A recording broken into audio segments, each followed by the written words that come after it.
At number 10, we have Jennifer's dismissal of bad teacher actress Cameron Diaz when she made the comment that she believes Cameron is a quote, lucky model who's been given a lot of opportunities, and how she wishes she would have done more with them. In turn, Cameron made a statement that Jennifer's behavior on set was rather cold, as she pretty much ignored her. She also described Jennifer as being someone who was hard to work with. As a clapback, Cameron further pushed that J-Lo should stick to her day job of singing. However, in the same Jennifer interview, it wasn't just Cameron that she came for. She also took shots at fellow actresses Gwyneth Paltrow and Winona Ryder. For Gwyneth, Jennifer said, "Tell me what she's been in? I swear to God, I don't remember anything she was in. Some people get hot by association. I heard more about her and Brad Pitt than I ever heard about her work." On Winona, Jennifer recalled, "I was never a big fan of hers. In Hollywood, she's revered. She gets nominated for Oscars, but I've never heard anyone in the public or among my friends say, oh, I love her." At number 9, we have radio show host and interviewer Howard Stern, whose reasonings for not liking J-Lo comes in many forms. For one, he hates her music. Howard's typical musical vibe is 90s rock and grunge rather than early 2000s pop. But not only does Howard not enjoy Jennifer's music, he's also bashed it in the form of jokes on numerous occasions, despite his attraction to fairly few pop songs in the past. In summary, it was Howard Stern's show co-host Robin who made claims while they watched her on the floor music video that radio stations were hesitant to play the song since she hadn't been charting for a while. Apparently, to further this point, he described that the relevance of J-Lo being a judge on American Idol kind of forced the song down consumers' throats, and Howard later accused Jennifer of being self-absorbed because the single debuted on American Idol. Howard further bashed her Super Bowl performance and even ridiculed Jimmy Fallon's praises for it as well. There was also the incident where Howard claims he spent the entirety of his run-in with his friend Mark Anthony, who was married to Jennifer at the time, being completely ignored. This further pushed the established reputation of Jennifer being a snotty diva. Howard's last straw was Jennifer's interview, where she was asked if she found Howard attractive, and remained silent while expressing a puking expression. Since then, Howard has not let up on the insults about her attitude, music, and business choices whenever she's brought up on his show. At number 8, we have Gloria Estefan's shade to Jennifer for her halftime documentary spiel about performing with Shakira for the 2020 Super Bowl. When Gloria admitted she chose not to participate with no regrets, she blasted Jennifer's comments about their experience when she sat down with Andy Cohen on Watch What Happens Live in June. Quote,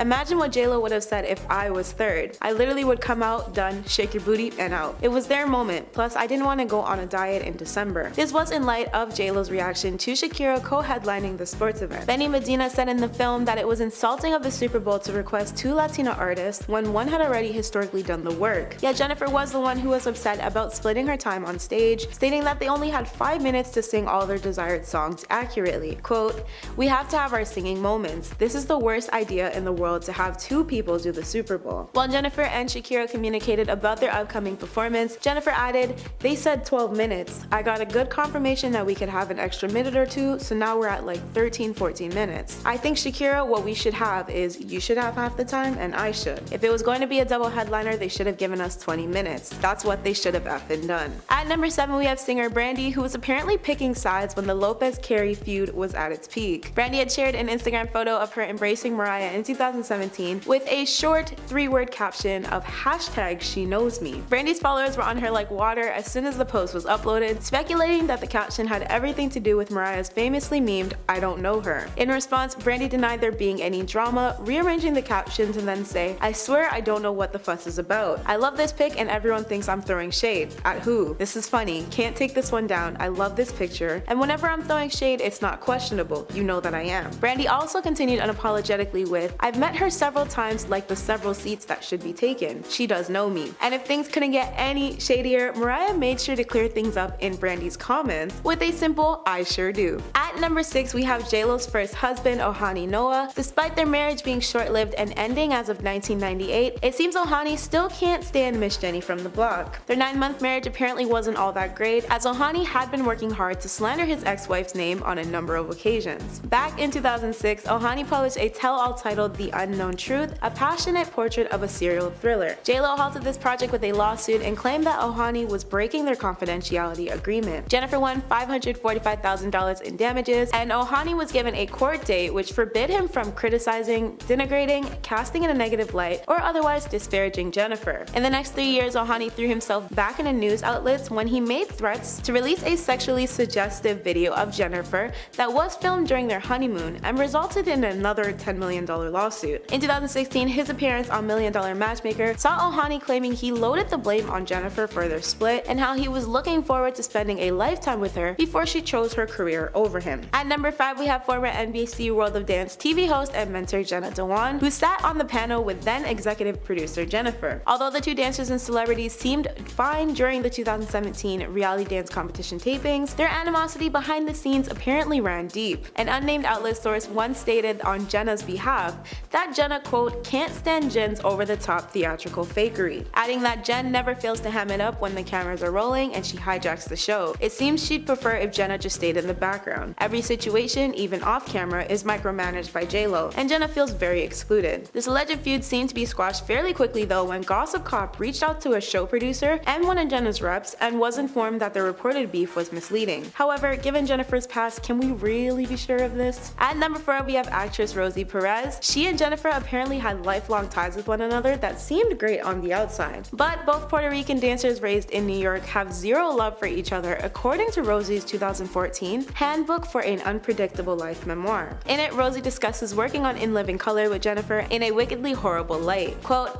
all the girls were coming into my office complaining how she was manipulating wardrobe, makeup, and me all to her advantage. Despite Jennifer dipping from ILC after 2 seasons, Rosie stuck with her words of Jennifer supposedly keeping the flame of their feud burning for years after they parted. The words on the pages of Rosie's book portrayed Jennifer to be a two-faced person who would crap on Rosie 1 minute but then act super sweet like nothing happened between them the next. At number 3, we have artist Rihanna, who seemed to be unimpressed by Jennifer after the star posted herself chilling with Rihanna's on-again off-again reported love interest Drake backstage at her 2016 Winter Vegas show. Naturally, Jennifer's snap captioned, "Look who rolled up at my show tonight to say hi, #LoveHim," sparked massive dating rumors, and it probably didn't help that Jennifer uploaded a follow-up pic of her and Drake bear hugging and looking overly comfortable snuggling up. While many were unconvinced about the headlines, Rihanna was seemingly not here for any of it, which is why she reportedly went on to dub Jennifer as a desperate traitor. According to an unnamed insider who spoke to Touch, Rihanna had felt like she experienced the ultimate betrayal by Jennifer, since they once had a tight-knit bond where Rihanna could seek solace in Jennifer for her relationship. Rihanna did not publicly address their rumored issues, however, she did seem to throw some shade when she suddenly hit the unfollow button on J-Lo's Insta. At number 2, we have Nicki and Jennifer's heated back and forth jabs that started with an exchange during a 2012 American Idol episode, where Nicki performed and Jennifer was a judge. When the female rapper completed her set, she boldly asked, "I was hoping maybe I could come back and be a guest judge. J-Lo, can you scoot over a bit?" To which Jennifer immediately quips, "I don't know if there's enough room for the both of us." Nicki seemed to hold on to that comment when she attempted to smooth things over back with The Hollywood Reporter, saying, "She didn't seem to be having it, but she's gonna have it. We were just joking around." However, in 2015, things were still just as messy when Jennifer opened the American Music Awards performing a medley of songs which included Nicki's hit Anaconda. Nicki seemed to be unimpressed by her performance, as the camera gave away her emotionless expression, which told us everything we needed to know, as one fan hinted. Nicki came to Jennifer's defense at that point though when she fired back with a tweet to a fan explaining, "I'm looking at my own face on the screen when I'm looking to the right. I turn back and look at her." At number 1, we have the iconic I Don't Know Her rivalry that has been carried out for years now. This beef has been ongoing since the early 2000s, with both stars being repeatedly questioned on whether or not they actually like each other. It seems they can't really decide though. Host Danny Cohen brought up their beef on his show in 2014, where Jennifer nonchalantly played the situation off with, "I don't have a feud against her at all. I've read things she said about me that were not the greatest, but we don't know each other.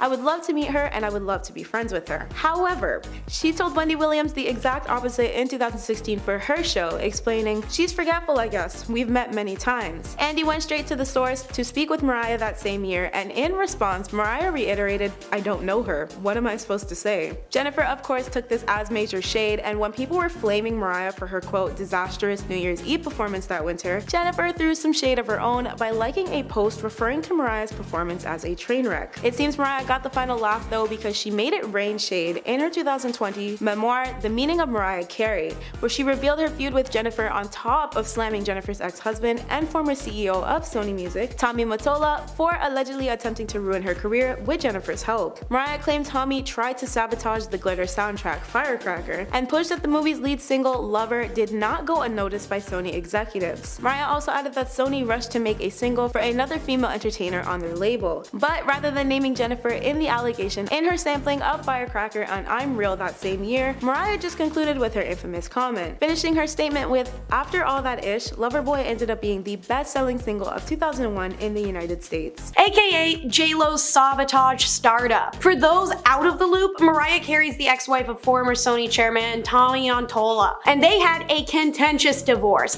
during which J-Lo was a rookie newly signed to the label. She was young, she was pretty, and she was absolutely desperate, so Mottola used J-Lo as his pawn against Mariah. Mottola tried to sabotage Carey's Glitter soundtrack, and to quote Mariah herself after hearing my new song using the same sample I used, "Sony rushed to make a single for another female entertainer on their label, whom I don't know." A reference, of course, to the famous quote Mariah had made about J-Lo years prior. Carey knows that she got the last laugh, however. To quote all of that, Loverboy ended up being the best-selling single of 2001 in the United States. Mottola, however, did find success in damaging Mariah's career and exasperating J-Lo's in the process. By feeding her successful samples and lyrics for her to repurpose, it worked so well that J-Lo just kept stealing from other artists. It's part of the reason she's so hated. She profited heavily off of black underground artists, either by literally using their vocals or by taking and rewriting their songs with slightly differing lyrics. Said artists were Shante Moore, Christina Milian, Usher, Mariah Carey, and of course Ashante, the biggest victim of J-Lo's music theft. She stole from all of those artists and more, and sometimes not even just once. Her history of profiting off of black artists and music is well known and extremely problematic. In fact, it got so bad, artists would start leaking their own music so J-Lo couldn't steal it. No artist wants to work with someone who can only be titled an artist themselves because they steal from others, especially if they're massively egotistical about it. Because J-Lo in her mind is a mastercraft. She's the world's best dancer. She's the world's best actress and singer and performer. Having confidence is one thing, but being self-obsessed is another. Back in 2021, a string of articles came out about how the self-glorifying J-Lo actually burnt bridges with celebrity acquaintances with her behavior. To quote, "Everyone in J-Lo's life has to accept it's about her pretty much all of the time, or they simply won't be tolerated in the first place," spilt an insider to the Globe. But lately it's gotten boring for the likes of Lee Remini, Beyonce and Jay-Z, Demi Lovato, Gwyneth Paltrow, and others because of her non-stop me conversations. The source, an alleged fired house staffer, also added that J-Lo is standoffish and cool and never asks others what they're doing and isn't interested to know. She won't even hug them for fear it'll spoil her makeup. Yeah, there's having confidence. Then there's having arrogance, as Jennifer Lopez has walked a dangerous tightrope between the two for literal years. Traditionally, it's the people, it's Hollywood, their press, the movie-going public that determines who is an A-list star, not the star themselves. But during her literally renowned, famous 1998 Movie Line interview, J-Lo yeeted tradition and declared herself an A-lister. When Movie Line asked Lopez why she believed she was hot in Hollywood at the time, she responded candidly with, "Because I'm the best, and I feel I can do anything."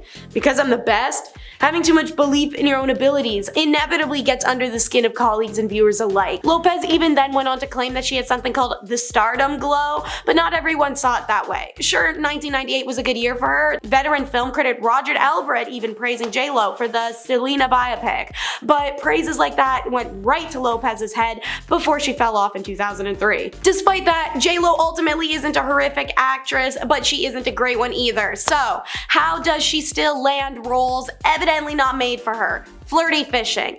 "You always flirt with your co-stars. It's harmless," Lopez told Movie Line in 1998.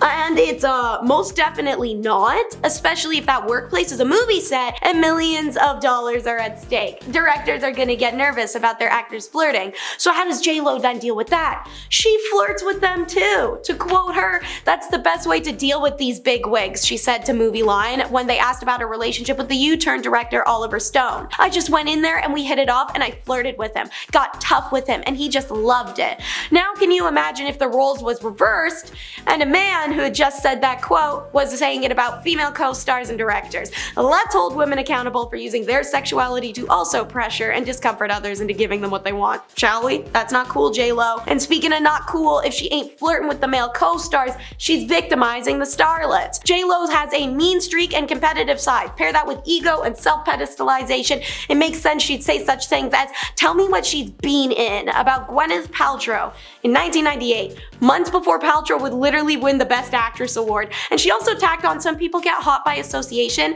I heard more about Gwen and Brad than I ever heard about her work." These quotes were pulled from the famous 1998 Movie Line interview after she was asked what she thought of actresses she was competing with for roles. She then went on to say Romeo and Juliet star Claire Danes does the same thing with every character, and that she was never a big fan of two-time Oscar nominee Winona Ryder. What did she think of Cameron Diaz? A lucky model who's been given a lot of opportunities. I just wish she would have done more with them. And when talking about Madonna and the insane success of 1996's Evita, she scoffs and shares her opinion of the literal queen of pop. Do I think she's a great actress? No. Acting's what I do, so I'm harder on people when they say, "Oh, I can do that, I can act." I'm like, hey, don't spit on my craft. Your craft, J-Lo? Bit of a stretch for someone who bit the hand that fed her. And I'm talking about Rosie Perez, because J-Lo wouldn't have a career without her. Perez was the choreographer at an open casting call for In Living Color in 1991. While the show's creator called J-Lo a chubby and corny looking girl, Rosie saw potential in her dancing and was adamant they give her a chance. But then writes in her autobiography that soon all of the girls are coming into my office complaining about how J-Lo was manipulating wardrobe, makeup, and me all to her advantage. Perez then added when she confronted Lopez, she reacted like, quote, some ghetto biatch, screaming and pounding her chest and yelling at Perez, "I know I'm good, I'm better than any of these girls and you know it." Lopez leaves In Living Color just after 2 seasons, but once she makes it big in Hollywood, she went on a smear campaign and making disparaging comments about Perez, who she owes her career to. Stories like this make it obvious that J-Lo treats people pretty poorly, which means that her staff has it tough. Be prepared to be on call 24/7 to carry her to her every women need. And unless you are one or two of the staff who are very senior, don't even expect her to acknowledge you. One staff member said it was like working for a ghost. In 2022, amid a TikTok storm of fans sharing negative encounters with Lopez, TikTok user Kyla shares how her father worked for a driving company and he refused to drive for J-Lo after learning what the rules are for it. She doesn't allow the drivers to look at her or talk to her. They're not allowed to let her luggage touch the ground, and even if the driver looks in the rearview window, they could be subjected to a scolding. That's believable since a woman on Quora, Emily Watford, shared her experience working at a concert arena and literally watching a doorman get fired for making eye contact with J-Lo. According to Today Mag, J-Lo requires her nannies to work grueling hours every day of the week. Quote, normally people who have huge sums of money and have loads of professional and social obligations hire a nanny for each child, especially newborns. But it's as if Jennifer expects one nanny to not only take care of both twins, but to work 16-hour days, 7 days a week, as told to the National Enquirer. Really, just pity anyone like a maid or an airline attendant that comes within her orbit. I mean, she's going to ignore you as rudely as possible. Take the United Airlines first class attendant who merely asked J-Lo what she would like to drink. To quote him, "Jennifer refused to even acknowledge me. She turned her head away and told her personal assistant, please tell him I'd like a Diet Coke and lime."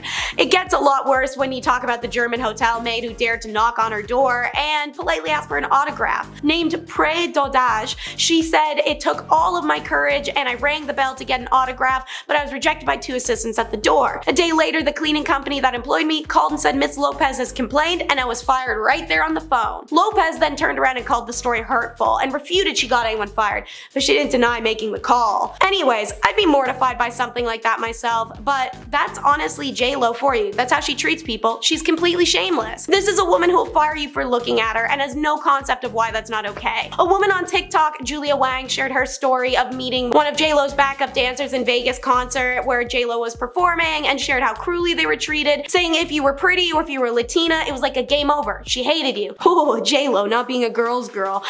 Please, we've had that established since the Bash of 1998. Wang further went and claimed that J-Lo refused to talk or even look at the backups during their many hours of rehearsal time, except for the occasional eye roll or scoff, and that the only time her demeanor does a 180 is when that men walk into the room. She only treats women poorly because she views them as competition, which, as a woman, is the deadliest 7 sins of girl codes. Madonna. Superstar Madonna has been in the game since the 80s and established plenty of enduring relationships with other entertainers who've come before and after her. But that doesn't mean she hasn't had her moments where she's thrown someone the cold shoulder. In this case, Jennifer Lopez definitely deserved it because she dissed Madonna's whole career in that infamous Movie Line interview in 1998. Lopez was 27 at the time and fresh off the success of her film Selena. It was then that she decided to boast about her own talent in comparison to Madonna. Quote, "Do I think she's a great performer? Yeah. Do I think she's a great actress? No." She also added, quote, "Acting is what I do. So I'm harder on people when they say, oh, I can do that, I can act. I'm like, hey, don't spit on my craft." Those comments were pretty bad considering that Madonna has been a star for a lot longer than J-Lo, and at the time of the interview, there was almost no comparison between them. It seems like Madonna held on to those remarks for quite some time, because in 2009, she went on David Letterman and implied that Lopez tries to copy her by studying her looks on stage. Gwyneth Paltrow. At the time, Lopez was still fresh off the success of Selena and Anaconda, and she was explaining how she felt she was grouped into what she called the bottom of the A-list actresses. Paltrow was a star on the rise at the time, with many films under her belt such as Seven, Great Expectations, and Shakespeare in Love, which earned her a Best Actress Oscar in 1999. When Lopez was asked about Paltrow, she almost seemed to laugh and made it clear that she didn't take her fellow actress's career seriously. Quote, "Tell me what she's been in? I swear to God, I don't remember anything she was in. Some people get hot by association. I heard more about her and Brad Pitt than I ever heard about her work. If you have the goods, there's nothing to be afraid of. If somebody doesn't have the goods, they're insecure. I don't have that problem." Although Paltrow took the high road and never publicly criticized the star, when J-Lo started dating her ex-boyfriend Ben Affleck, she was reportedly very upset about the pairing and said that she didn't think Jennifer is right for him. It's easy to see why she felt that way. Scott Barnes. If you want to see just how long Lopez can hold a grudge, just ask celebrity makeup artist Scott Barnes, who's worked for her for the past 20 years. It's important to note that not all of J-Lo's feuds and shade throwing has been directed towards the rich and famous. The star essentially banished her longtime makeup artist Scott Barnes after rumors surfaced that someone had leaked info to the press about her and Mark Anthony's secret marriage ceremony. Speaking on the Jeff Probst show in 2012, Barnes revealed that the woman he considered a friend cast him aside for an entire year until it was confirmed that someone else was responsible for the leak. Quote, "It was like I had the plague." Interestingly enough, J-Lo did end up giving Barnes his old job back again after learning the truth, but apparently failed to apologize for being so cold and ruthless, which sounds exactly like something she would do. The celebrity makeup artist, who's also lent his talents to Hollywood stars including Gwyneth Paltrow, added, quote, "I went right back to work with her, and we just never spoke about it again, which is even weirder." The funny thing is, Barnes would go on to work with her for another 6 years and insisted that they remained on good terms, despite the fact that she ghosted him. He wasn't even guilty of the leak, but she cut him out of her life for a whole year. Talk about insanity. Salma Hayek. In that same interview from 1998, Lopez did not enjoy being compared to Salma Hayek. Quote, "We're in two different realms. She's a sexy bombshell, and those are the kinds of roles that she does. I do all kinds of different things." And as if trashing her career wasn't enough, the supremely confident Lopez also claimed that Hayek had been telling a few lies about the fact that she had been offered the lead role of Selena, the 1997 film based on the life of slain Texas-born superstar Selena Quintanilla. She went on to say, quote, "It makes me laugh when she says she got offered Selena, which is an outright lie. If that's what she does to get herself publicity, then that's her thing." The comments were incredibly rude and ignorant of J-Lo, even though she claimed they were taken out of context in an interview that she did a few years later. But in 2020, Salma Hayek opened up to Andy Cohen on Watch What Happens Live, saying that in the 90s she was offered the role of Selena before Jennifer Lopez, but she turned it down. Quote, "They offered it to me like a week after she died. It was a little distasteful. They were already planning on making this movie." So it goes to show you how gracious Salma Hayek is, because she wanted to be respectful to Selena's passing. Ashanti. While Jennifer Lopez has landed herself several platinum-selling hits since her rise to fame with her debut album, she is no stranger to causing controversy regarding how she ends up getting her songs.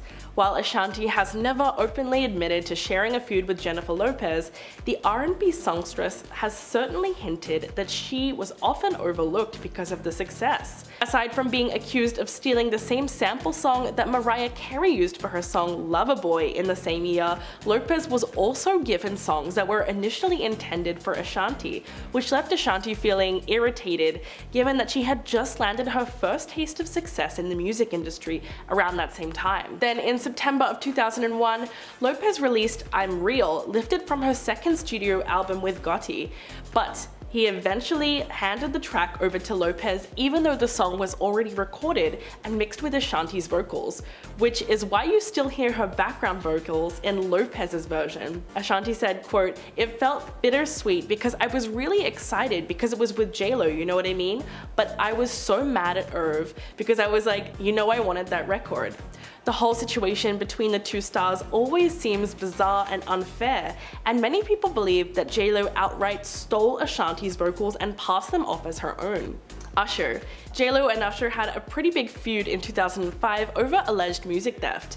The star had been accused of stealing or borrowing background tracks and vocals from other artists for years, and Usher had something to say about this. He claimed that his R&B rival stole a song that he cast aside while recording the hugely successful album Confessions.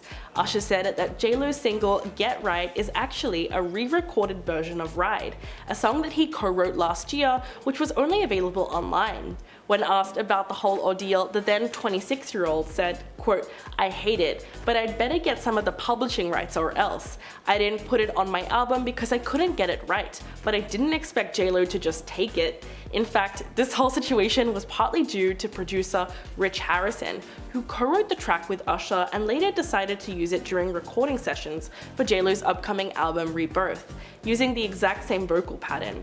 So J-Lo's song Get Right is actually a reworking of a beat Usher had created for his own album. When he scrapped his song Ride, parts of it made it into Jennifer's track and created one of the biggest dance floor hits ever. At least Usher was vocal about it, and as a result chose not to work with J-Lo for several years following. Howard Stern. The controversial radio host Howard Stern is J-Lo's biggest critic and just doesn't understand her appeal. He said so himself on his super popular radio show. Not only isn't he a fan of her music, but Stern has publicly claimed that Jennifer's been rude to him on multiple occasions, despite his friendship with people close to her, saying that he does not respect her stuck-up attitude. One of the main reasons why Lopez will never go on the Howard Stern show is because he has attacked everything from her career choices to her appearance.